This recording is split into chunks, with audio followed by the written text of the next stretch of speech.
자, 안녕하십니까. 3월 8일 오전 11시 20분이 되겠습니다.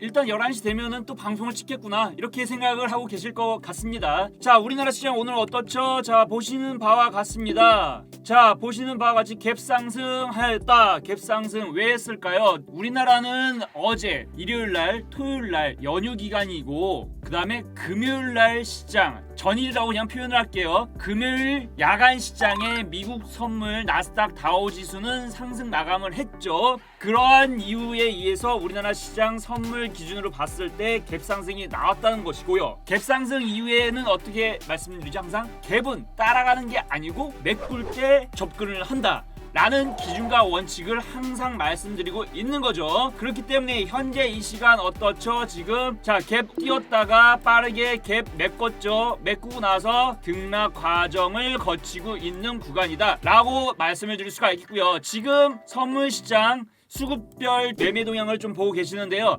외국인들은 등락에 관련된 부분 왔다리 갔다리 한다는 얘기죠. 자, 기관들은 연기금 쪽에서 매수가 들어오고 있네요. 선물시장은 그렇습니다.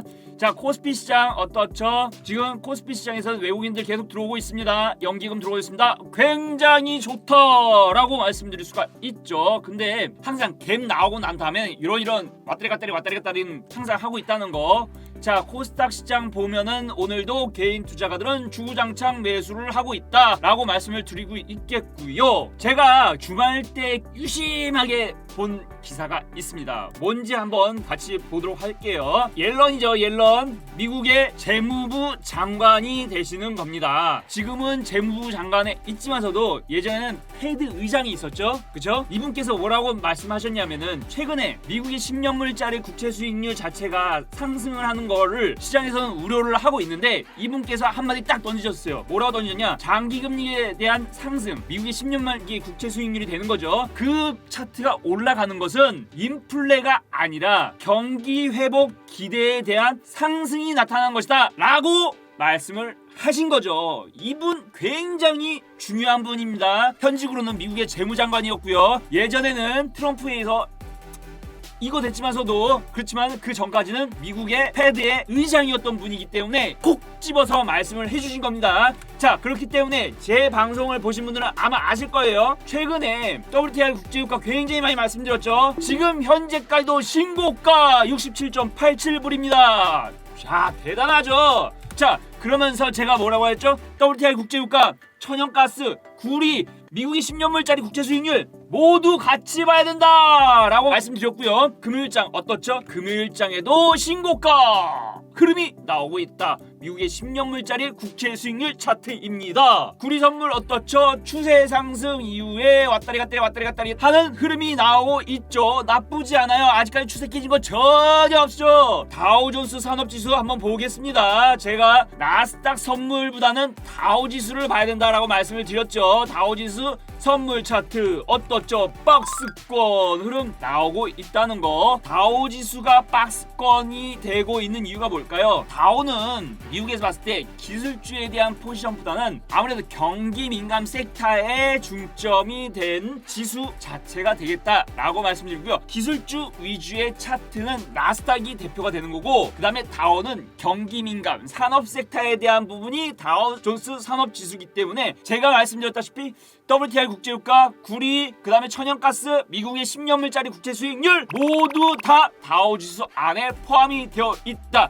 기술주에 대한 포지션보다는 산업지수에 대한 포지션 자체가 크기 때문에 다우 선물은 강하다는 거 이전부터 말씀드린 거 분명히 기억을 하셔야 됩니다. 그렇기 때문에 제가 최근에 소매 판매 지수에 대해서 많이 말씀드렸죠. 자, 지금 보시는 거 똑같이 다시 계속해서 말씀드리는 겁니다. 미국의 소매 판매 지수에 대한 부분이 계속해서 상향으로 해서 나오고 있다. 이거 단기 차트 아닙니다. 중기 이상 차트라는 거 분명히 말씀드리고 있는 거죠. 자, 우리나라 그러면 소매 판매 지수 한번 볼까요? 전월 대비 1.6% 상승했다라고 나옵니다. 네이버에서 이렇게 검색을 하면 다 나옵니다. 이러한 것들이 우리나라 지수, 코스닥, 코스피 지수 업종별, 섹터별, 종목별 흐름에 굉장히 밀접한 관계가 있기 때문에 제가 글로벌 시장에 대한 차트를 띄워드리고 그 다음에 소매 판매 지수, 유가, 구리, 10년물짜리 국채 수익률, 주요 인사들이 발언한 내용들까지도 이런 것들이 시장에 다 중요한 내용들이고, 중기 투자, 저는 뭐 중기 투자로 해가지고 여러분들께 말씀드린 거 뭐 지금 모르시는 분들 없잖아요. 저는 이러한 중기 투자 관점으로 해서 여러분들께 이러한 뭐 차트도 보여드리고 계좌에 대한 부분도 보여드리고 이런 부분들을 통해서 말씀을 드리고 있는 거예요. 자, 그러면 어떨까요? 종목들 하나씩 보면서 말씀드리도록 하겠습니다. 최근에 뭐 한국전력도 말씀드리고 그 다음에 조선주 섹터도 많이 말씀드리고요. 그 다음에 금융 섹터를 특히 강조를 해서 말씀드렸다는 거 기억하실 겁니다. 오늘 금융주들 흐름 어떻죠? 미쳤어요! 금융주가 쭉쭉쭉 올라갑니다. 쭉쭉쭉 올라가요. 항상 투자를 할 때 중기 투자 관점에서 말씀드릴 때는 항상 바닥에 있을 때부터 중기 투자는 시작을 하는 겁니다. 저기 올라가 있는 상태에서 나 중기 투자할 거예요 할 수도 있죠. 하지만 리스크가 너무나 커요. 그렇기 때문에 중기 투자는 항상 크게 빠졌을 때부터 시작을 하는 겁니다. 크게 빠졌을 때 어떤 섹터를 강조를 해서 말씀드렸습니까? 제가 이 방송을 통해서도 금융주 말씀 많이 드렸죠. 조선주 많이 말씀드렸죠. 항상 기준과 원칙이 일관되고 여러가지 지표나 글로벌 흐름, 글로벌 시장에 대한 부분을 미리 파악을 해서 바닥에 있지만서도 향후 이 종목들이 이러이러한 수혜주가 될 것이다 라는 종목들을 계속해서 잡아나가고 있다는 거 말씀드리고 보여드리고 있는 것이 되겠죠. 그렇기 때문에 단기 매매 열심히 하실 분들은 열심히 하셔서 크게 수익 내셨으면 좋겠어요. 전 항상 박수 쳐드리고 응원해드린다는 거 분명히 잊지 말아 주십시오. 하지만 제 기준과 원칙, 제가 지금까지 20년 동안 주식을 하면서 저는 중기 투자를 하면서 수익을 많이 받고 수익률을 또 지금도 보여드리고 있고요. 그 다음에 회원들한테도 이러한 관점을 해서 말씀을 드리고 있는 거예요. 나름대로 기준과 원칙이 있기 때문에 말씀을 드리고 있고, 그러한 부분들이 글로벌 시장, 글로벌 업황을 미리 파악을 하고 결국은 글로벌 자금이 들어올 거에 대한 부분을 미리 예측을 해서 세력들이 나중에는 꼭 들어올 수밖에 없는 must have to 이런 관점으로 봤을 때 싼값에서 항상 모아나가는 전략으로 여러분들께도 말씀을 드리고 있는 거죠. 항상 말씀드리지만 개인 투자가들이 성공해야 우리나라 경제가 발전한다, 이런 신념, 이런 생각을 갖고 여러분들께 저라는 사람은 이러한 관점에 의해서 투자를 한다라고 말씀을 드리고 있는 것입니다. 그렇기 때문에 이 방송을 보시는 분들 여러 차트적인 내용들, 글로벌 차트, 원자재 시세, 10년 만기 국채 수익률, 미국의 소매 판매 지수, 우리나라까지도 소매 판매 지수에 대한 차트도 어떻게 하면은 검색을 할 수 있는지 다 이 시간을 통해서 말씀드리고 있다는 거 꼭 기억해 주셨으면 고맙겠습니다. 저희 회원들 저희 쪽으로 굳이 안 오셔도 돼요. 하지만 이런 믿음을 드리고 있기 때문에 같이 하실 분들은 오시면 되겠고요. 그게 아니다, 나는 단기주로 위주로 하고 싶다, 그런 분들까지도 밑에 번호 보이시죠? 숫자 8번에서 문자 입력해 주시면 저희가 무료 추천주로 해서 단기로 볼 수 있는 종목들까지도 문자로 보내드리고 있다는 거 요거 잘 활용해 주셨으면 좋겠어요. 하지만 나는 직장인이고 나는 굉장히 바쁘고 사업을 하는 사람이기 때문에 맨날 이거 스마트폰 이거 보면서 차트 왔다리 갔다리 보는 게 너무 힘들다, 그리고 난 주린이다, 이런 분들 어떻게 하십니까? 중기 투자 하시면 됩니다.